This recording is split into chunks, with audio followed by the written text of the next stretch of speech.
গণপরিষদ নির্বাচন হবে। এই গণপরিষদের নির্বাচিত সদস্যরা বাংলাদেশের মানুষের জন্য একটা সংবিধান তৈরি করবে।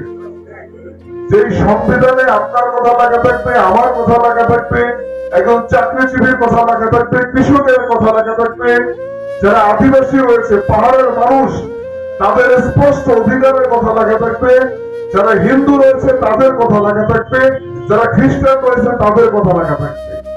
আমরা এমন একটা এখন বাংলাদেশ এবং এই সংবিধানটা চাই, যে সংবিধান একটা সংবিধানের উপর ডিপেন্ড করে একটা দেশ।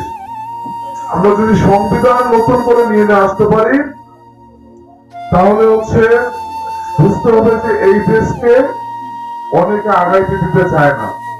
আমরা জিম্মি ছিলাম, সাধারণ মানুষ জিম্মি ছিল। আমি একটা পরিবারকে এত উচ্চতায় নিয়ে গিয়েছিল, ওই পরিবারের কারো সম্পর্কে কোনো কথা বললে সাথে সাথে মামলা হয়ে যেত। আমি শুনি এই জলঢাকাতে কোন একটা ছেলে আইসিটি মামলায় জেলখানায় গেছে, কি করছে, সে শুধুমাত্র শেখ হাসিনা নিয়ে কি যেন একটা লিখছিল, শেখ হাসিনা অথবা বঙ্গবন্ধু নিয়ে। ওই ছেলে নাকি 2 বছর জেলে ছিল। একটা পরিবারকে কত উপরে নিয়ে গিয়েছে। আমার স্বাধীনতা তাহলে কোথায়? আমরা এইসব ভাঙতে চাই। আমরা কোন পরিবারতন্ত্র দেখতে চাই না। আপনারা জানেন যে 28শে ফেব্রুয়ারি আমাদের এই নতুন রাজনৈতিক দলটা মানিক নিয়ে ঘোষিত হয়। সেদিন আমরা বলেছিলাম এই দেশের কৃষকের ছেলেও যেন স্বপ্ন থাকে একদিন বাংলাদেশের প্রধানমন্ত্রী হবে। শুধুমাত্র আমার বাবা প্রধানমন্ত্রী ছিল থেকে আমি প্রধানমন্ত্রী হব, এই ট্রেডিশন আর চলবে না। আমার বাবা ইউনিয়নের চেয়ারম্যান ছিল বলে আমি চেয়ারম্যান হব, এই ট্রেডিশন চলবে না। যাকে মানুষ ভালোবাসবে, যাকে মানুষ পছন্দ করবে, যার দ্বারা মানুষের ক্ষতি হবে না, সেই হচ্ছে জনপ্রতিনিধি হবে। আমরা এটা চাই। আমরা চাই রাস্তাঘাটে মানুষ অবাধে চলাফেরা করবে, কেউ তাকে কোনো ধরনের কটূক্তি করবে না। আমরা চাই আমাদের যে হিন্দু ভাই বোনেরা আছে তারা তাদের ধর্ম ঠিক মতো পালন করবে, তাদেরকে নিয়ে কোনো ধরনের কোনো শব্দ করবে না। আমরা চাই মুসলমানকে নিয়েও, মুসলমানের ধর্ম নিয়েও কেউ কোনো ধরনের কথা বলবে না। স্বাধীন বাংলাদেশ চাই, স্বাধীনভাবে কথা বলতে চাই। ধর্ম নিয়ে, ধর্ম আমি পালন করি, আমার যারা আছে তারাও ধর্ম পালন করে। ধর্ম নিয়ে আমরা কোনো বাড়াবাড়ি চাই না। আমরা গত 17 বছর দেখেছি আমাদেরকে বিভিন্ন ধরনের ভয় দেখিয়ে হাতে করে ধরে রাখা হয়েছিল। আপনারা যারা এখানে হিন্দু ধর্মের ভাই বোনেরা আছেন, আপনারা জানতে 5ই আগস্টের পরে আপনাদের মধ্যে এমন একটা আতঙ্ক তৈরি করে দেওয়া হয়েছিল যে আপনাদেরকে অনেকে দেশে থাকতে দেওয়া হবে না, ঠিক কিনা ভাই?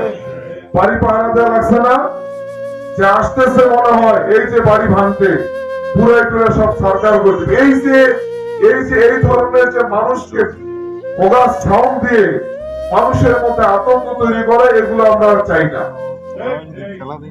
যার যে অধিকার, সেই অধিকারটুকু আমরা চাই। আমার বেশি কিছুর প্রয়োজন নাই।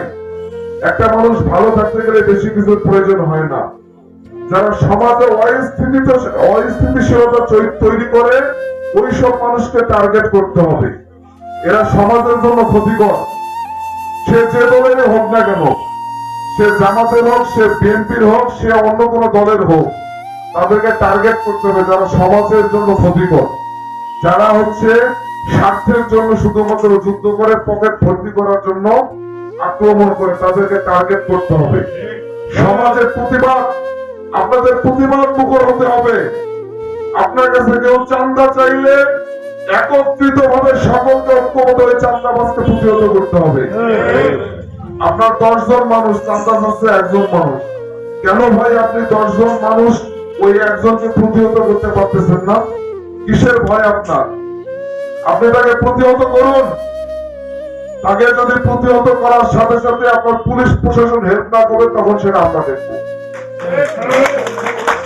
আগে 5ই আগস্টের আগে যে প্রশাসন ছিল, এখনকার প্রশাসন এক না। আপনি থানায় যাবেন, পুলিশ যদি আপনার কথা না শুনে, সাথে সাথে ওই পুলিশ এখানে থাকতে পারবে না। ইউনূস সরকার এই সিস্টেম করতেছে। আপনার কোনো সমস্যা আছে ইউনো অফিসে যাবেন, ইউনো আপনার কথা শুনতে বাধ্য, কারণ ওই ইউনো চলে আপনার টাকা দিয়ে। আমি যখন ধান বিক্রি করি, ধান বিক্রি করার সাথে সাথে সরকার একটা টাকা কাটে না, এটা আমরা জানি না। আমরা ভাবি সরকারের লোক অনেক ক্ষমতা, কিন্তু ওই সরকারি লোকগুলো চলে আমাদের টাকা দিয়ে। ও আপনাকে সেবা দিতে বাধ্য, আর আমরা নাগরিকের সেবা নিশ্চিত করতে চাই। নতুন বাংলাদেশে সকল মানুষের অধিকার আমরা নিশ্চিত করতে চাই। বাংলাদেশকে দুর্নীতিতে বারবার চ্যাম্পিয়ন করা হয়েছে। গত 17 বছরে অনেক মানুষকে গুম খুন নির্যাতন করা হয়েছে, এগুলো আমরা চাই না।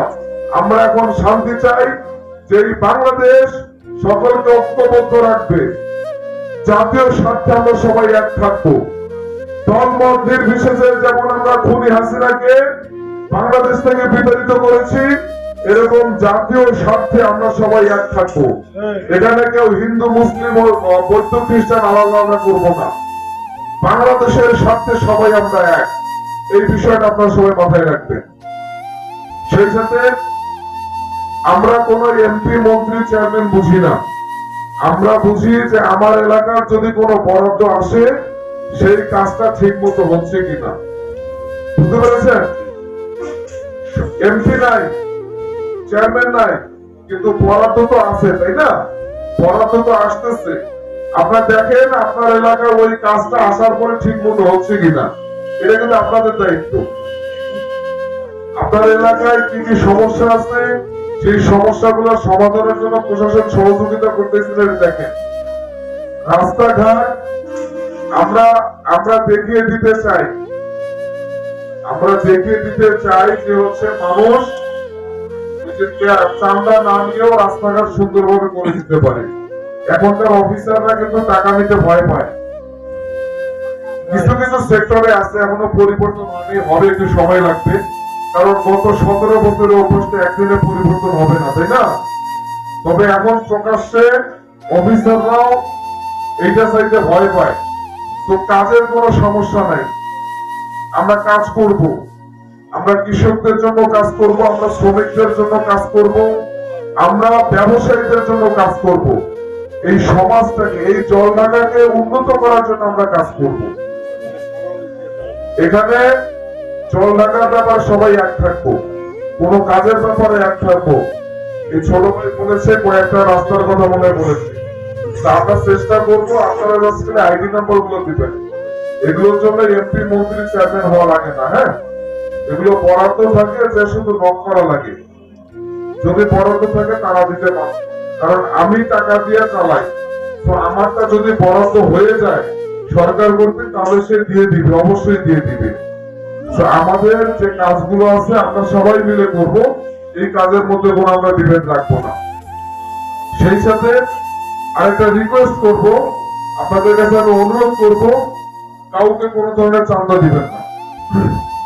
অবৈধ কোনো চাঁদা কেউ চাইতে আসলে বাধা দিবেন, এটা মাথায় রাখবেন। সমাজটাকে সুন্দর করতে হবে। মাদক থেকে যেন আমাদের মতো তরুণ যারা আছে তারা যেন দূরে থাকে, এটা কিন্তু সবাই একটু সচেষ্ট থাকবেন। মাদকের উৎপাদন কিন্তু বাংলাদেশে নাই। গত 17 বছরে প্রত্যেকটা বর্ডারকে বানাইছে হচ্ছে মাদকের চলাচলের রুট। একটা জেনারেশন, বাংলাদেশের যে পরিমাণ ইয়াং জেনারেশন আছে, প্রায় 8 কোটি আছে ইয়াং জেনারেশন, যাদের বয়স হচ্ছে 16 থেকে 32 বছর। এই 8 কোটি ইয়াং জেনারেশন আমাদের বাংলাদেশে আশীর্বাদ। অন্যান্য 5টা-6টা দেশের জনগণ আছে, 8 কোটি নাই। বুঝতে পেরেছেন? এই ইয়াং জেনারেশনকে ধ্বংস করার জন্য গত 17 বছর থেকে মাদক শুধু ঢুকিয়েছে, শুধুমাত্র মাদক ঢুকাইছে, অন্য কোনো কিছু দেয় নাই, অন্য কোনো কিছুই দেয় নাই, শুধু মাদক। কেউ 10 টাকা ইনকাম করছে, 5 টাকা দিয়ে শিশা টানাইছে।